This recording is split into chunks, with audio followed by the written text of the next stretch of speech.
Hallelujah. Good morning, everyone. Let's all stand. Morning.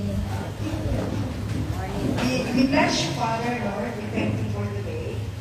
Salamat, Panginoon, na andito kami every Sunday. We worship your name, O Lord God. We just bless you. We just pray for the anointing of the Holy Spirit to be with us right now. May the Holy Spirit anoint us, Lord God, and we invite the presence of the Holy Spirit to be with us, O Lord God. As the topic for today is the fire of the Holy Spirit. Thank you so much, Lord. We praise you in the name of Jesus. Amen. Amen. Good morning, everyone. Let us read Acts 2, verse 17 to 21. Okay? Basahin ko sa inyo, ha?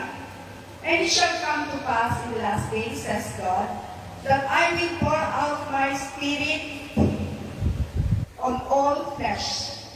Your sons and your daughters shall prophesy. Your young men shall see visions, and your old men shall dream dreams. Amen.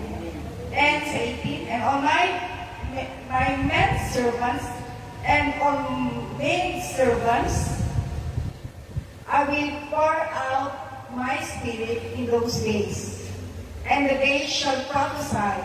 I will show wonders in heaven above, and signs in the earth beneath, blood and fire and vapor of smoke. The sun shall turn into darkness, and the moon into blood, and before the coming of the great and awesome day of the Lord, and it shall come to pass that whoever calls to the name of the Lord will be saved. Amen? Hallelujah. So, my topic for today is about the fire of the Holy Spirit. What does the fire symbolizes?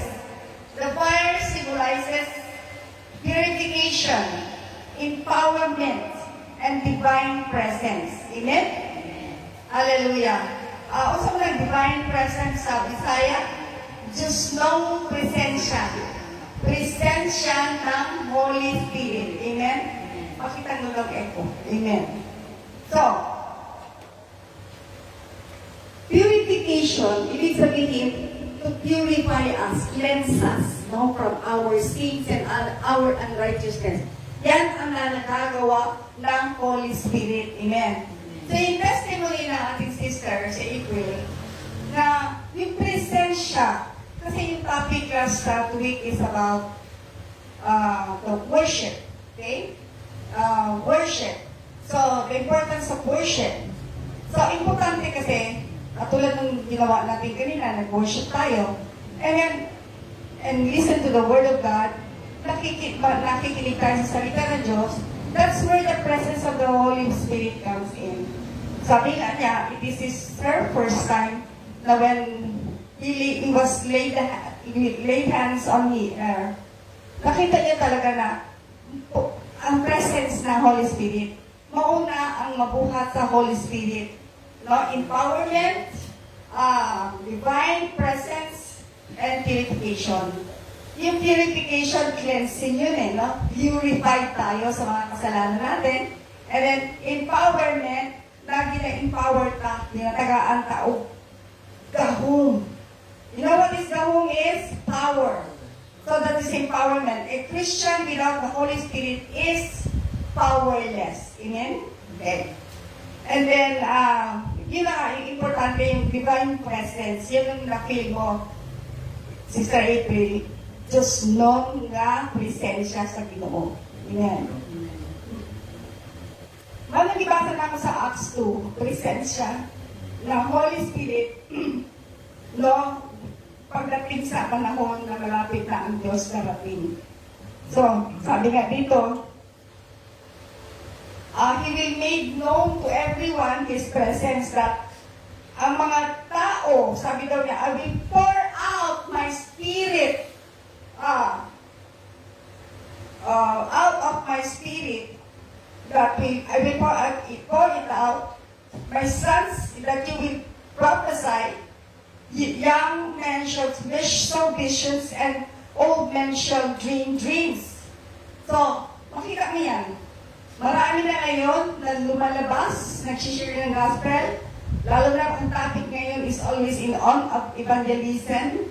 And parati yan ang nagiging topic sa mga churches and other meron mga seminars and conferences yan ang nangyayari. Evangelism.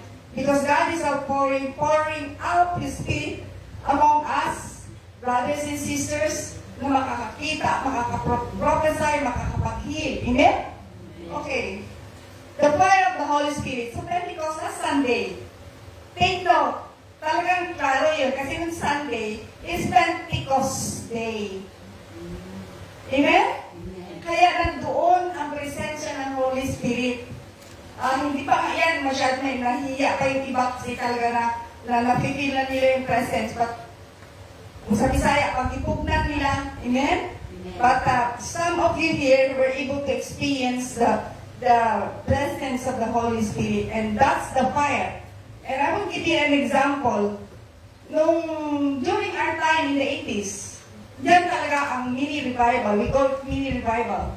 Because everyone, not only one, everyone, no? Yung nakikinig sa salita ng Diyos during those time, makita natin during our prayers pa lang, some will prophesy, some will see visions.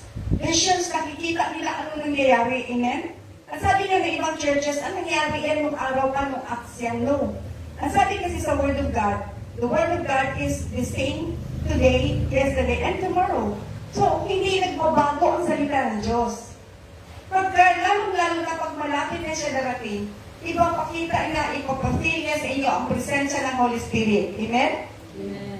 So, the fire of the Holy Spirit. The Pentecost, ha? Number one is Pentecost. Fire of the Holy Spirit. It's the first one. Yes. The fire of the Holy Spirit. In Acts 2, verse 3-4. And there appeared to them tongues of fire, distributed and resting on each one of them, and they were all filled with the Holy Spirit. Yan yung sa Acts 2. When they got together, they come together, they were all filled with the Holy Spirit and tongues of fire. Yun yung everyone was speaking in tongues, no? And they were speaking in a known tongue, language. Sabi nga ng mga iba, bakit siya gano'n nagsasalita ng language namin, no? But those are the power of the Holy Spirit during this time. Sabi nga, is it happening now? There is nothing impossible with God. It's still happening today. Amen? Amen. Amen? Hallelujah. Alam mo, I really love this topic kasi nung time na yon, kami, mga baguhan pa kami. This was early 80s. I was very new with the Lord. Hindi ko na kailangan na matuto ng maraming mga Word of God. Hindi na kailangan kasi ang Holy Spirit ang nagtatat sa amin to move and share whatever we have felt that time. Grabe talaga. I mean, mga Christians love each other, whatever denomination. Pag Christian ka, you're welcome. And then hug each other. Pag hindi mo yung nakikita, parang nakikita mo na yung churches is more on numbers, more on, people who is attending, but never mindful of ano talaga ang mapipil ng mga tao na nag-attend sa simbahan. Amen? Okay. Ang prayer of the Holy Spirit na bibigay sa atin ng purification, that's what I said earlier. Paglilinis sa ating katawan, sa ating espiritu, nililinisan tayo. Yung sinabi nga ni Sister April na, kasi inaisip ko yung mga kasalanan ko, nililinis o kini-cleanse na tayo ng Panginoon. Amen? Hallelujah. Na-experience ba niyo yan? Please raise your hands. Sino nag-experience ng move of the Holy Spirit? Just raise your hands. Amen. Amen. Amen. Marami na rin. Amen? And then sabi dito, our God is a consuming fire. That's why fire of the Holy Spirit. Yung consuming fire, ang fire can be considered as the Holy Spirit. Bakit? Mainit yan eh.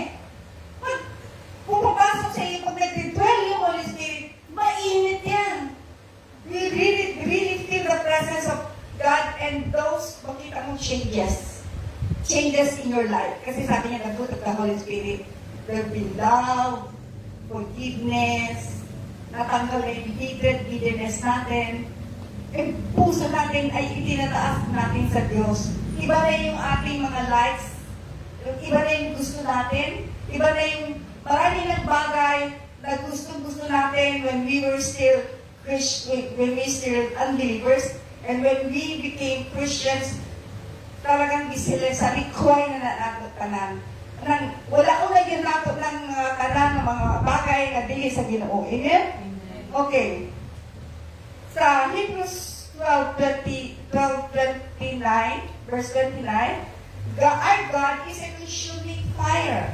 Yun ang sinasabi. The Holy Spirit is a consuming fire. Amen? Hallelujah. Empowerment. Okay? Ang empowerment is nagbibigay ng kapangyarihan sa atin.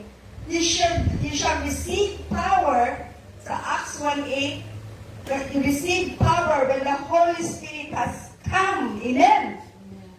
Hallelujah. Just invite the presence of the Holy Spirit and you will receive power. Ano ba yung power na yan? Kilikili power? Of course not. Pero yung power na yan, hindi lang kilikili, kundi mabanguyan ang power ng Holy Spirit. Ibig sabihin, pag nakikita ka, ang bango-bango mo. Amen? Nakikita yung changes sa buhay mo from a bad man to a good man. Amen? And the power that God has given us, pag hindi ka nakakatitig sa harap, bibigyan ka ng power ng Panginoon tumindig sa harap at hindi ka mahihiya magsalita sa salita ng Diyos. Amen? Amen. Kaya sabi ko, ako, nung nag-born again ako, I would not exchange anything. No? Sabihin mo, balik ka sa old life mo? No. Sabi nga, the old has gone and the new has come. Na, forget about the past. Ano man yung naging kasalanan mo, kalimutan mo. Just like the teaching nung John 8 natin, nung Friday. Sabi nga doon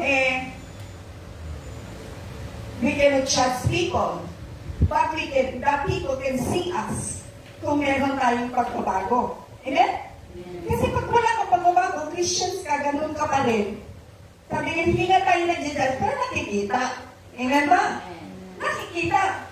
Kaya sabi ka, kahit ano sabihin mo, hindi ka nag-judge, nakikita mo talaga ang gawain ng isang tao. But then, when you are empowered by the Holy Spirit, talagang mawala yan lahat ng ating mga weaknesses, tatanggalin yan ni Lord. And He will make you powerful. You can speak boldly as a word ng Diyos. Amen. Boldly to the word of God. Amen? Amen. Hallelujah. That's Acts 1:8. Now, when the Holy Spirit come upon you, He will give you power on high. Hallelujah. Praise God. Alam mo, mga salita ng Diyos, still buhay pa rin hanggang ngayon eh. Once you read the Word of God, makita mo yung changes sa lives mo. And especially pag nabasa mo na talaga, just like what we're doing, yung Bible studies natin, ang laki ng pagbabago. Maraming natutunan ang mga kasamahan natin. Because they can already, ano nila yung sarili nila ba? Dati kasi ganito ako dati ganyan. Nakikita mo ngayon ang changes ko. Amen? Yung changes ng buhay ng isang tao. Amen? Kaya sinabi doon sa isang scripture na who is that guy, who is that man who healed you? I do not know him. I was blind, now I can see. Amen? Once I cannot see because in the physical, hindi ka nakakakita, hindi pa rin nakakakilala sa Diyos. Kaya hindi niya nakikita. But now I can see. Ibig sabihin, nakita ko na ang goodness ng Diyos dahil nag-manifest. Amen? Nag-manifest ang goodness ng Diyos sa Kanya, kaya nakakakita ko siya. Glory to God. Alam mo, kung nagbabasa ng scripture, there is a lot of meaning into it.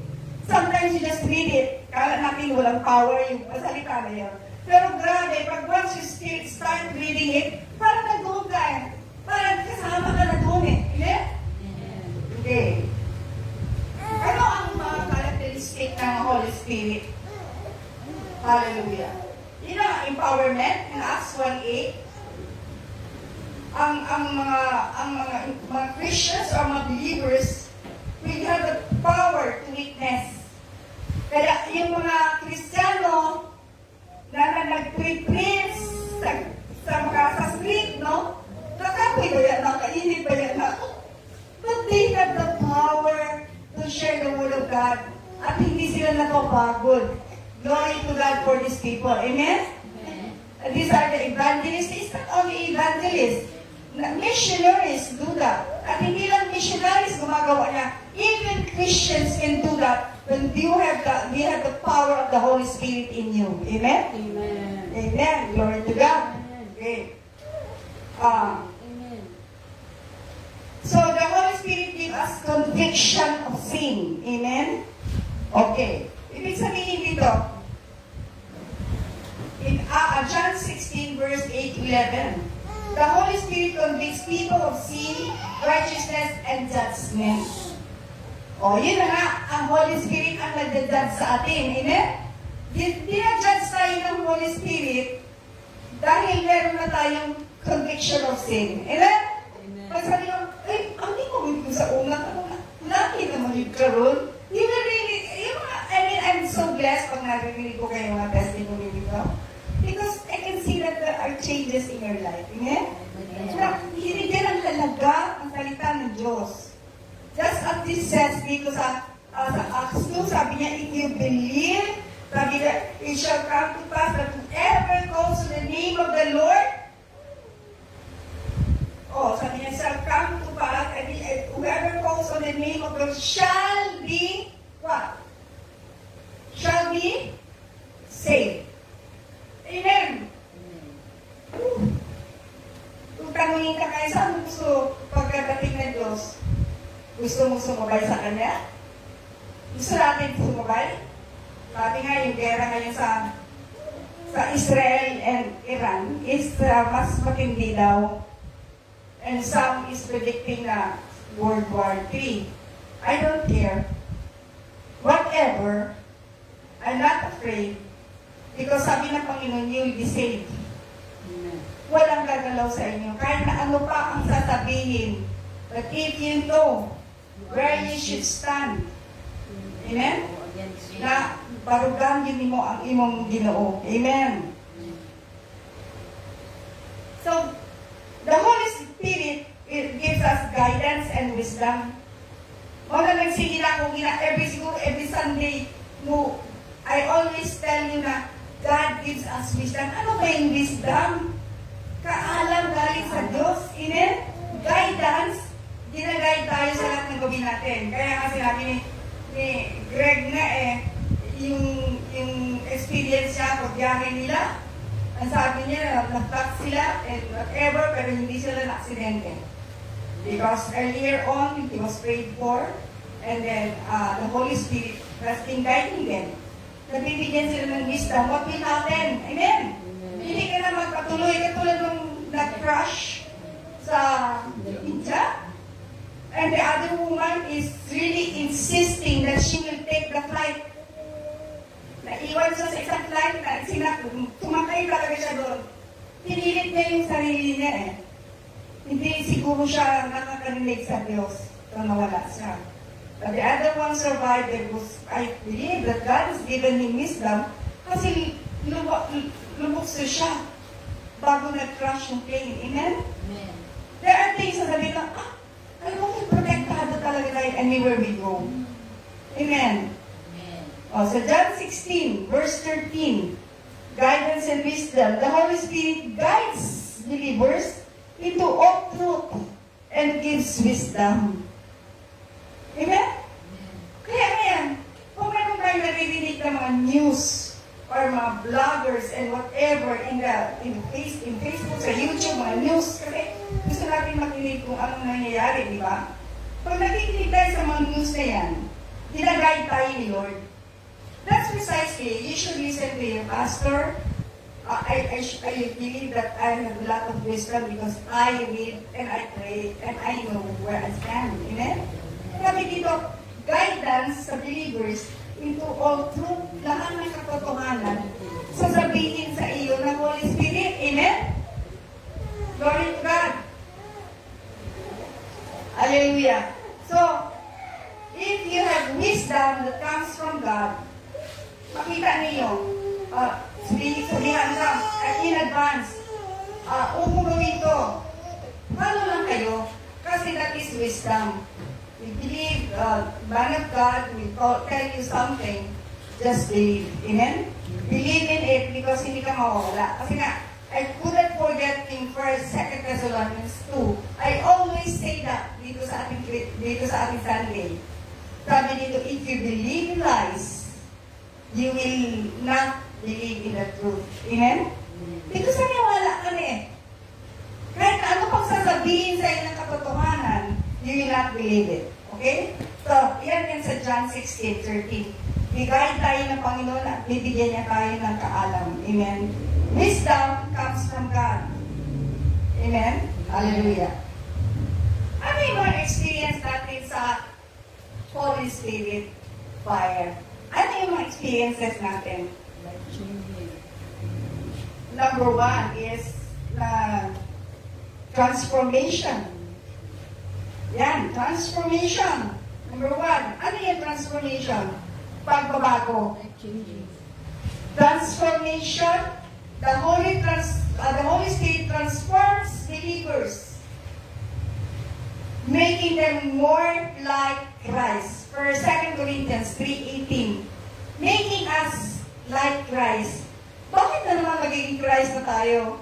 Because ang pag-iisip natin, lahat ng pag-iisip natin, ang galaw natin, is based sa gusto ng Holy Spirit. Yung banal na Espiritu. Ang Holy Spirit is banal na Espiritu.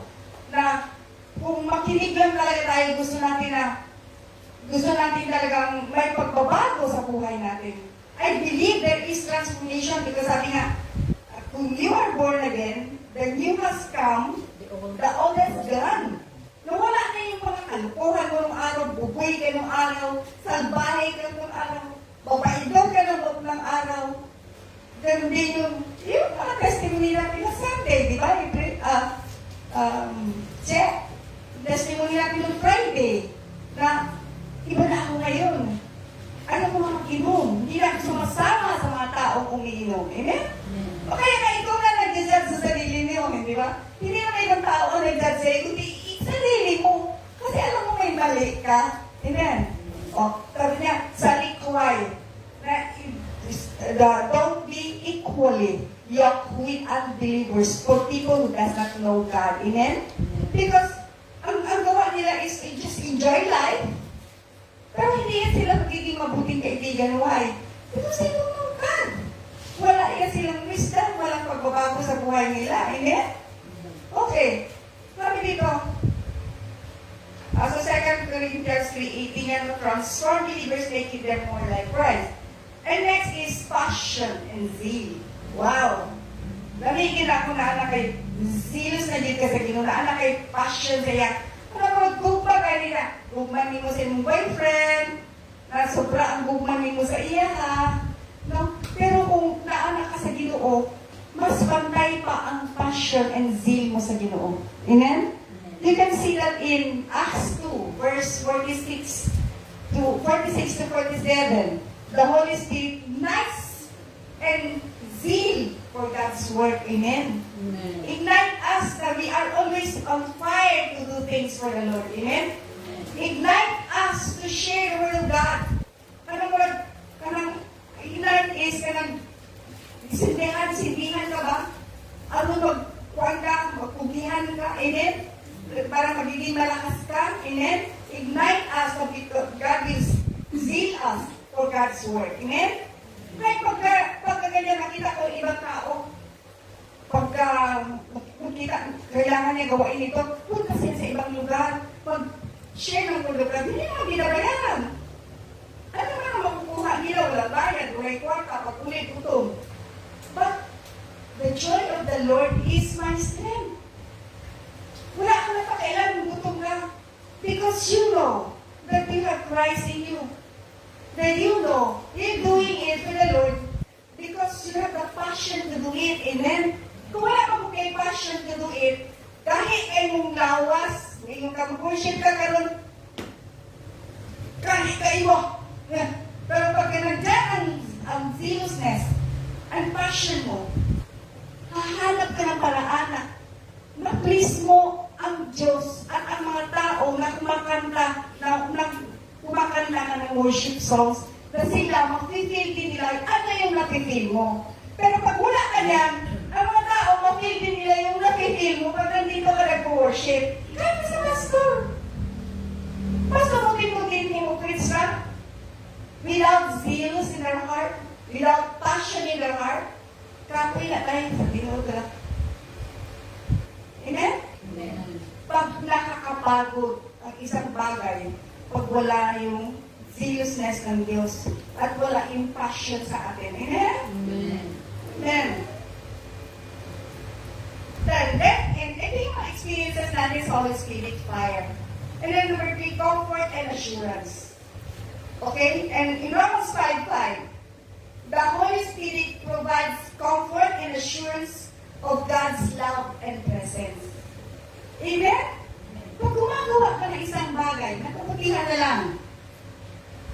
Alam mo, let's say, mayroong nangangailangan, mayroong siguro namatayan. You go there and comfort them, you pray for them, that's comforting them. It's not only comforting yourself. Huwag masyado magtingin sa sarili mo. Pag masyado kang engross sa sarili mo, alam mo, life is too short.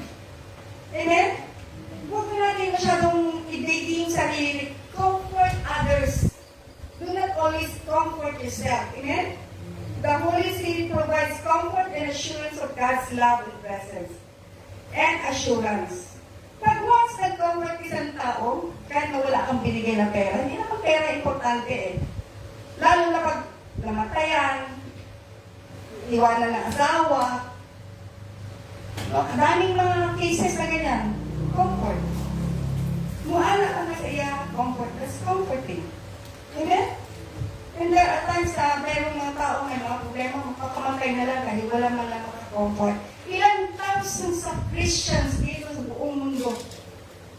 At bakit marami pa rin nagpapakamatay? Bakit marami pa rin nagdodroga? Bakit marami pa rin mga drug syndicate? It is because they do not have Christ in them. And these are the people who needs us. These are the people who needs to be comforted. Amen? Amen. And these are the people who needs assurance from the Lord. That it's okay. Once you know, once you receive Christ in your life, He will never leave you, nor forsake you. That is the assurance that God has given us. This is Acts 2:27. Amen? Amen. Grabe yung mga assurances mo. Ilan ka lang dito, usahay mo, basa ka Biblia, you will cry it out always to the Lord. Why? Siya na nakapabago sa atin ang tao. Amen? Kung may problema ka sa pamilya mo, pray. Pray about it. Pray for them. Not only your family, but pray sa mga kamag-anak mo, pamilya mo, mga kapatid mo, mga friends mo. My friends, I don't share to them the word of God. Why? Especially those who doesn't want to listen. Bakit? I would just be wasting my time. But if the heart is open to the Lord, then they will say, I would want to listen to you. I will do that. Because I've been insisting before to share the gospel to them at wide effect. I don't mind. As long as I have done my part, amen. As long as I've shared the word of God, ang taong nakakatanggap sa salita ng Diyos ay yung mga taong tama ang puso. Amen. Amen ba? Amen. Alam mo, nandito, they are blessed. Ilang tao ang nasa labas.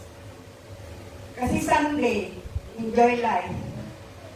But they do not know that what is most important is to listen, to hear the word of God. Especially when there is a fire of the Holy Spirit in us. Grabe na kita mulihok sa Ginoo. Di na kita nasultian kung sa pambuhato na, gawin mo to, gawin mo yan. No. You will just, you will just work, you will just do it for the Lord. Amen? Amen. Okay. Kasi, provide them comfort and assurance. Alam mo kasi, ang church, as a pastor, I can share to you the Word of God. But I cannot manipulate you. I should not manipulate you. Because it is the Holy Spirit who will convict. Kung wala'y magbago sa iya, pray. Ang buwan na ginagawa na, we should not control them. Because control na ito ba? Ako ni, nagtell me. No, it's not true. Amen. Your duty is to share the Word of God. Preach the Word of God. Comfort them, kneel down before the Lord for that particular person. Amen? Amen. Hallelujah. Okay, apply na na to. Apply na na itong experiences, no? Sabi dito, seek the Holy Spirit, empowerment. Pagkitaon na ito na siya, isip na ito.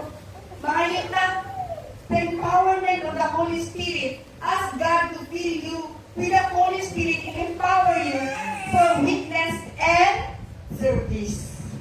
Kasi, okay, mahayot na sa Ginoo, Lord, use me. Pag hindi ka nagsabi, use me, dili ka gamitin sa Ginoo. You know why? Because you did not ask for it.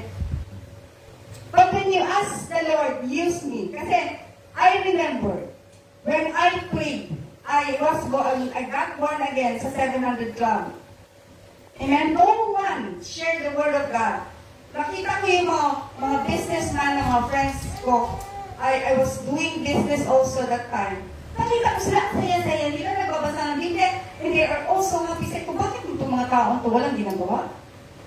Bakit ako busy gumagawa ng pera, mahanap ng pera?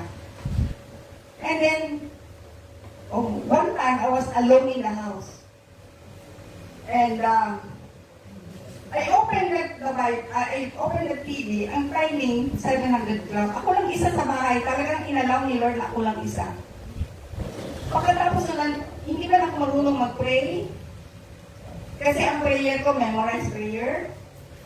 But that time, when I received Christ, natuto na ako magdasal. Amen? I was crying and sabi ko sa Diyos, Lord, use me. Lead me to the right path. Tamang daan. Kaya nga pathway to Jesus ito eh. Kasi yung prayer ko, tamang daan, right path. Sabi ko sa kanya, use me and guide me to the right path and right people, tamang tao. Totoong tao ba? Hindi yung tao na plastic na kaibigan mo lang, barkadang lang, no. Totoong tao na nakakilala kay Lord. Hindi ko alam. The following day na, oh my God, puro Christian, wala din yung malapit sa akin. Yung isa pa yung patay na siya. Lumalapit siya sa akin, sabi niya, Sister, meron tayo, sino ba siya? Kainis. Parang gano'n, inis na inis ako sa kanya, but not knowing that it is the Holy Spirit. Why? Because I asked for it. Di ba? Use me. That's the term. Use me and lead me to the right path. Amen? Woo. Hallelujah. I will always remember why I got born again. Because I was starting to ask the Lord, ano ba yan sila? Bakit nagbabasa ng Biblia para bang walang trabaho, hindi naghahanap buhay? And these people, nag-shed ng light sa akin. Bakit? Because you can see that them happy, joyful. Amen? Yan ang seek the Holy Spirit. Glory to God. Grabe na empowerment. Believe talaga ako dyan. Many times, the Lord has proven to me, nagtotoo siya at nakikinig talaga siya sa akin. Minsan natatawa ako, minsan wala kami pang masaya pa uwi. Lord, paano yun? Wala kami pa uwi. Pera pa uwi sa Davao. Immediately, pakita niya, open mo naman, ay hindi pera. Naalam ko ilang beses ko lang dito sa ibata pa mo yung iba ko. Sabi ko, assignment. Pero God is so good. He guides us all the time. Meron kami pinuntahan po sa Surigao. And na-late yung bus namin. And then, di kaya kami na-late kasi yung bus na malauna sa amin na hold up. See? Yan ang sinasabi na guided. Amen. Number 2, yield to the Holy Spirit, the Spirit's guidance. Allow the Holy Spirit to guide your decisions and actions. Yan na. Decisions and actions. Let the Holy Spirit guide you in your decisions and actions. Many times we fail. Bakit? We don't have to fail all the time. Kung Krisyano ka na. Amen? Kasi cycle yun eh. Bumalik-balik yan kung hindi ka natuto sa lesson mo.